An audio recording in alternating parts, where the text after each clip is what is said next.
డెఫినెట్గా ప్రజాస్వామిక స్ఫూర్తి ఉన్న ఎవరికైనా, సామాజిక స్పృహ ఉన్న ఎవరికైనా మరి డెఫినెట్గా బాధ కలగక తప్పని పరిస్థితి కనబడతా ఉన్నది. పిల్లలు పాపం వారి బాధ్యత కాకపోయినా వారికి నిజంగా చెప్పాలి అంటే సంబంధం లేని అంశమైనా కూడా వారు చేస్తున్న పోరాటం, వారు ఏదో ఆశించి స్వప్రయోజనం కోసమో తమ లాభం కోసమో కాకుండా హైదరాబాద్ నగర భవిష్యత్తు కోసం, తమ విశ్వవిద్యాలయ భవిష్యత్తు కోసం వారు పడుతున్న ఆరాటం ఏదైతే ఉందో నిజంగా కూడా చాలా గొప్పది. ఈ మధ్యకాలంలో కొత్త తరం పిల్లల్లో పోరాట స్ఫూర్తి తగ్గిందేమో అని అప్పుడప్పుడు మేము కొద్దిగా ఉద్యమం నుంచి వచ్చిన వాళ్ళం అప్పుడప్పుడు బాధపడుతూ ఉంటాం. కానీ అదేమీ కాదు. సరైన సందర్భం వచ్చినప్పుడు, సరైన ఇష్యూ ఉన్నప్పుడు తప్పకుండా మేము గొంతు విప్పుతాము అని చెప్పి వాళ్ళ హైదరాబాద్ సెంట్రల్ యూనివర్సిటీ పిల్లలు చూపెడుతున్న తెగువ, వారి పోరాటానికి ముందుగా నేను సెల్యూట్ చేస్తూ వారికి హ్యాట్స్ ఆఫ్ చెప్తూ, నేను కాంగ్రెస్ పార్టీని, ముఖ్యంగా ఇక్కడున్న కాంగ్రెస్ ప్రభుత్వాన్ని సూటిగా ఒక 3-4 ప్రశ్నలు ఆ పిల్లల తరపున, మా పార్టీ తరపున కూడా అడుగుతా ఉన్నాను. ఒకటి, ఇవాళ మీరు చేస్తున్న దాష్టీకం, మీరు చేస్తున్న అరాచకం గత 3 రోజులుగా వందల సంఖ్యలో బుల్డోజర్లను పంపి, వందల సంఖ్యలో అక్కడ హిటాచీ మెషిన్లను పంపి, వందల మంది పోలీసు వాళ్ళని పెట్టి, ఎందుకు ఇంత ఆగం, ఇంత గందరగోళంగా అక్కడ ఉండే చెట్లను కొట్టేసి, అక్కడ ఉండే జంతువుల్ని తరిమేసి, అక్కడ ఏమీ లేదో అంత బంజరు భూమి అని చెప్పడానికి ప్రభుత్వం ఎందుకింత ఆరాటపడుతున్నది చెప్పాలని నేను కోరుతా ఉన్నాను. ముఖ్యంగా ఈ ప్రాంతం అంటే మొత్తం హైదరాబాద్ సెంట్రల్ యూనివర్సిటీ తీసుకుంటే దాదాపు 2600 ఎకరాలు దాటి విస్తరించి ఉన్న ఒక విశ్వవిద్యాలయం. మనం నిజంగా చెప్పాలంటే ఈ పశ్చిమ హైదరాబాద్ గత 10-15 ఏళ్లలో విస్తృతంగా పెరిగిపోయింది. అది మన గచ్చిబౌలి కావచ్చు, నానక్రామ్గూడ కావచ్చు, ఖాజాగూడ కావచ్చు, ఆ ప్రాంతం మొత్తం శేర్లింగంపల్లి దాకా, ఎక్కడికక్కడ ఇవాళ కోకాపేట దాకా విస్తృతంగా ఒక కాంక్రీట్ జంగల్గా మారిపోయిన పరిస్థితి. అక్కడ నిజంగా చెప్పాలంటే ఇప్పుడు జరుగుతున్న కన్స్ట్రక్షన్ బహుశా భారతదేశంలో ఏ నగరంలో ఇంత స్మాల్ ఏరియాలో అంత పెద్ద ఎత్తున కన్స్ట్రక్షన్ ఎక్కడ కూడా జరగడం లేదు. ఇది వాస్తవం. అక్కడ మా గవర్నమెంట్ ఉన్నప్పుడు కూడా మరి 57-56 అంతస్తుల బిల్డింగ్లకి మేము కూడా పర్మిషన్లు ఇచ్చిన మాట కూడా వాస్తవం. ఇవాళ అక్కడ జరుగుతున్న నిర్మాణం కొన్ని లక్షల కోట్ల స్క్వేర్ ఫీట్ల నిర్మాణం అక్కడ జరుగుతూ ఉంది. ఒక కాంక్రీట్ జంగల్గా ఆ ప్రాంతం మొత్తం భవిష్యత్తులో మారబోతూ ఉంది.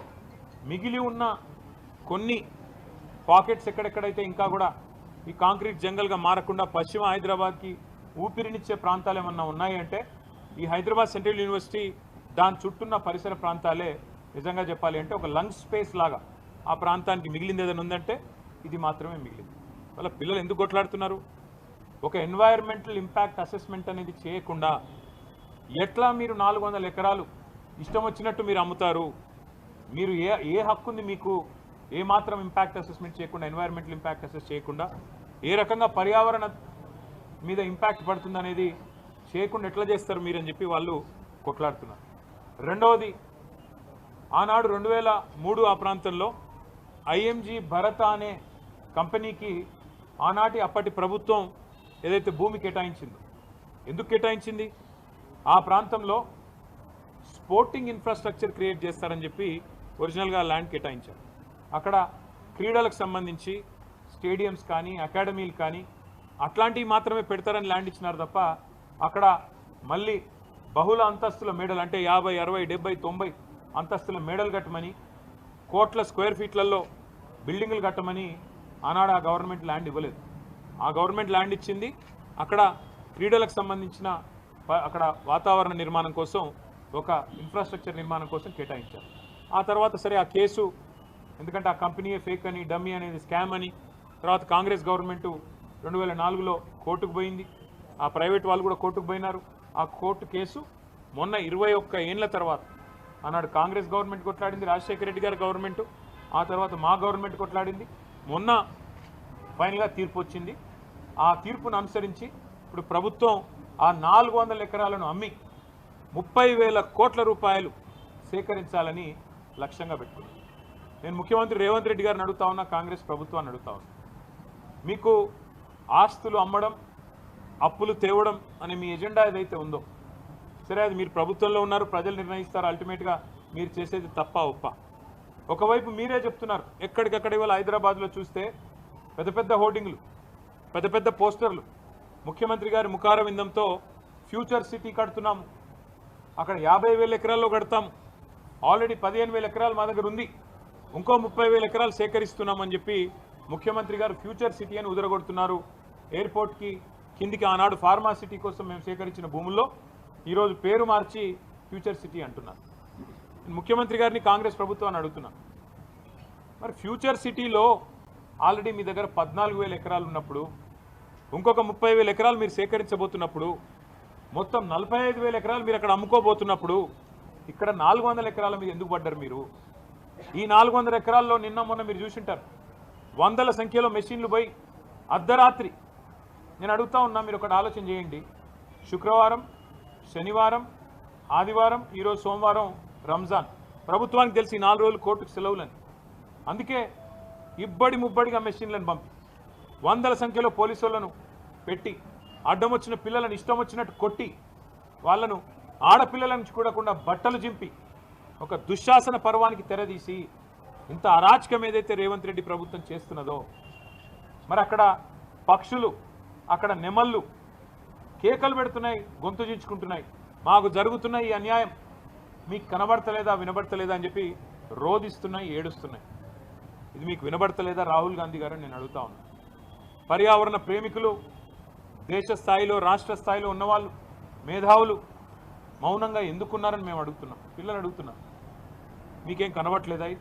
ఫ్యూచర్ సిటీలో 45,000 ఎకరాలు మీరు సేకరించి అమ్ముకుంటానని ఓపెన్గా బడ్జెట్లో చెప్తున్నారు, బయట చెప్తున్నారు. మరి 400 ఎకరాలు వదిలేస్తే మీకు పోయేదేముంది, వచ్చిన నష్టం ఏముంది? పశ్చిమ హైదరాబాద్ భవిష్యత్తులో ఢిల్లీలాగా ఎయిర్ క్వాలిటీ దెబ్బతిని ఊపిరి పీల్చుకోవడమే కష్టమయ్యే ప్రమాదం ఉండే అవకాశం ఉంది. మీరు ఈ 2,400, 2,500 ఎకరాలు ఇట్లే ఉండనిస్తే సెంట్రల్ యూనివర్సిటీ కింద అది బ్రహ్మాండంగా మరి మనకి ఇక్కడ లంచ్ స్పేస్ లాగా కూడా ఉపయోగపడుతుంది, ఒక విశ్వవిద్యాలయానికి కూడా ఉపయోగపడే అవకాశం ఉంది. రాహుల్ గాంధీ గారు ఇవాళ జాతీయ స్థాయిలో ప్రతిపక్ష నాయకుడు, వారిని కూడా నేను అడుగుతా ఉన్నా. హైకోర్టులో ఆల్రెడీ పిల్లు పడ్డది, ఒక ఎన్జిఓ వాళ్ళు వేసినారు, ఇది పర్యావరణ సమతుల్యత దెబ్బతీస్తుంది అని.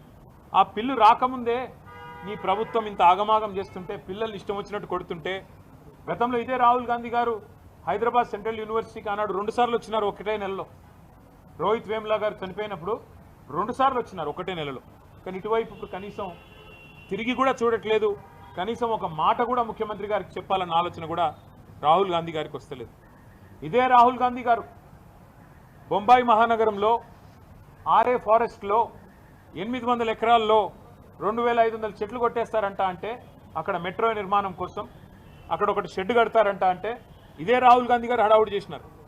అయ్యో ముంబైలో లంగ్ స్పేస్ లేకుండా పోతుంది, ముంబైలో పర్యావరణ సమతుల్యత దెబ్బతింటుంది, ఇన్ని 100 ఎకరాలు పోతే ఎట్లా కాంక్రీట్ జంగల్గా ముంబై మారిపోయింది అన్నారు.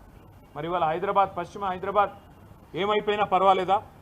కేవలం మీ కాంగ్రెస్ ప్రభుత్వానికి డబ్బులు రావడానికి, వేల కోట్ల రూపాయలు సంపాదించుకోవడానికి, పిల్లల భవిష్యత్తు, హైదరాబాద్ భవిష్యత్తు నాశనమైనా పర్వాలేదా? ఉన్న కొద్ది లంగ్ స్పేసెస్ని ఇష్టం వచ్చినట్టు అమ్ముతారా? ఇది మీకు సమ్మతమైన రాహుల్ గాంధీ గారు? ఒక ఆర్ఏ ఫారెస్టే కాదు, ఇదే రాహుల్ గాంధీ గారు ఛత్తీస్గఢ్లో హస్దియో అనే ఫారెస్ట్ ఉంది, HASDEO.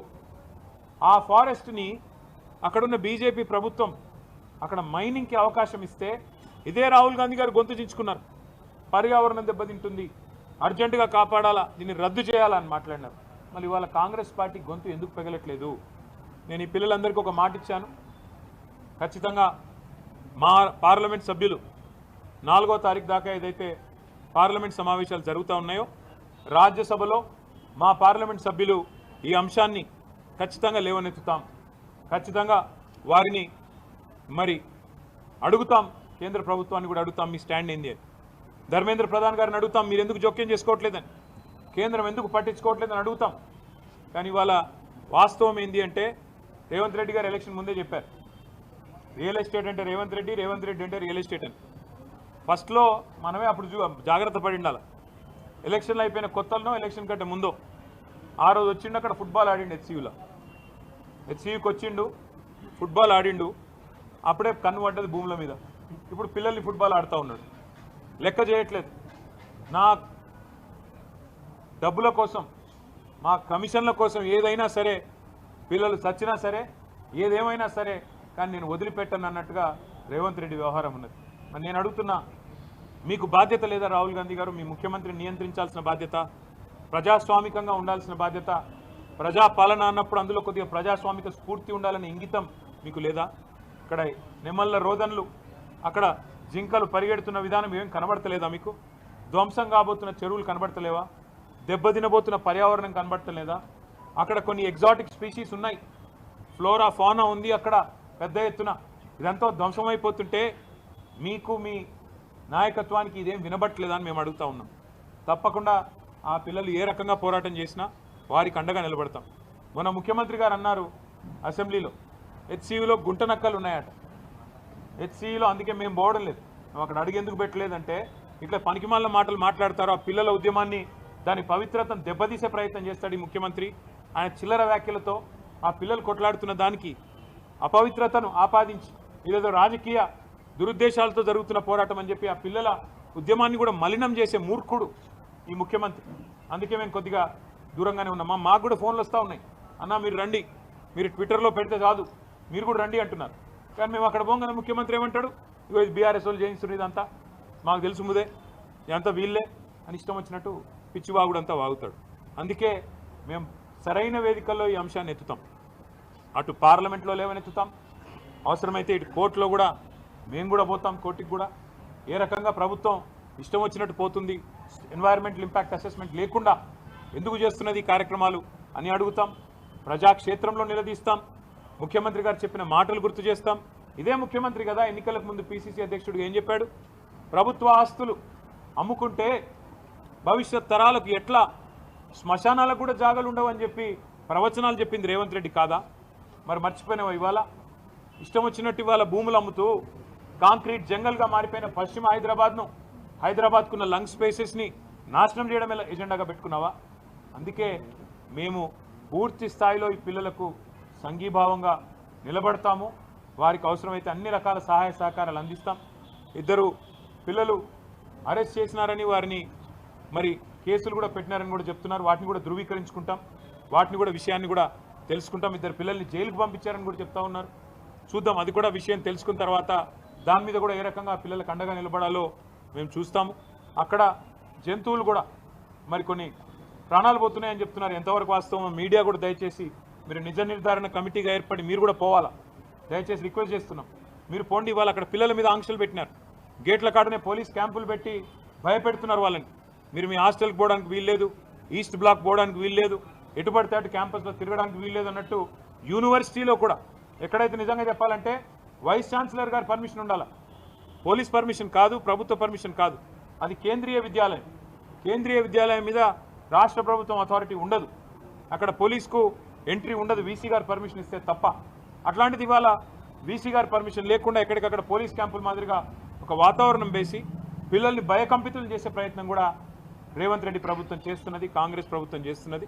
ఈ అప్రజాస్వామిక వైఖరిని ఖండిస్తూ నిన్న ఆడపిల్లల్ని కూడా బట్టలు చిరిగిపోయేదాకా కొట్టారు, ఈడ్చుకొని పోయినారు. చిన్న చిన్న పిల్లలు చూసిన వాడికి ఎవరికైనా మనసు ఉంటే మనసు కదిలిపోయే పరిస్థితి. ఇవాళ మంత్రివర్గంలో కూడా 2-3 హెచ్సియు విద్యార్థులు ఉన్నారు, పూర్వ విద్యార్థులు, శ్రీధర్ బాబు గారు, బట్టి విక్రమార్క గారు. వారికైనా మనసు ఎందుకు వస్తలేదో నాకు అర్థం కావట్లేదు. వారైనా రావచ్చు కదా, వచ్చి కనీసం పిల్లలతో మాట్లాడే ప్రయత్నం చేయాలి కదా.